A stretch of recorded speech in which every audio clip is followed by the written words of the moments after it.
कोल्हापूर शहरातील सर्व रस्ते खराब झाल्यामुळे नागरिकांना मोठा त्रास सहन करावा लागत आहे। याबाबत विविध पक्ष संघटनांनी वेळोवेळी महापालिकेकडे तक्रारी तसंच आंदोलनही केली होती। राज्य शासनाकडून महाराष्ट्र सुवर्ण जयंती नगरोत्थान महाअभियानांतर्गत कोल्हापूर शहरातील 16 रस्त्यांच्या कामासाठी 100 कोटी 33 लाखांचा निधी उपलब्ध झाला होता। मात्र ठेकेदार आणि महापालिका यांच्यात ताळमेळ लागला नसल्यानं या रस्त्यांचं काम गेल्या अनेक महिन्यांपासून प्रलंबित राहिलं होतं। या दिरंगाईबद्दल कोल्हापूरचे पालकमंत्री हसन मुश्रीफ यांनी सांडपाणी प्रक्रिया केंद्राच्या लोकार्पण सोहळ्यावेळी महापालिकेच्या प्रशासक आणि अधिकाऱ्यांना सुनावलं होतं।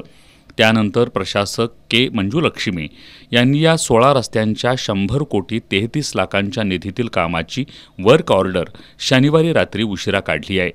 त्यांनी ठेकेदार कंपनीला तसे आदेश जारी केलेत। या रस्त्यांच्या कामाचा ठेका सोलापूर इथल्या एव्हरेस्ट इन्फ्रास्ट्रक्चर अँड डेव्हलपमेंट या कंपनीला मिळाला आहे।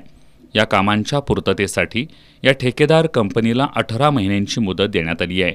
कोल्हापूर शहरातील 16 रस्त्यांबरोबरच RCC गटर्स, ड्रेनेजची आणि पेविंग ब्लॉक ही कामंही या कंपनीनं करावयाची आहेत।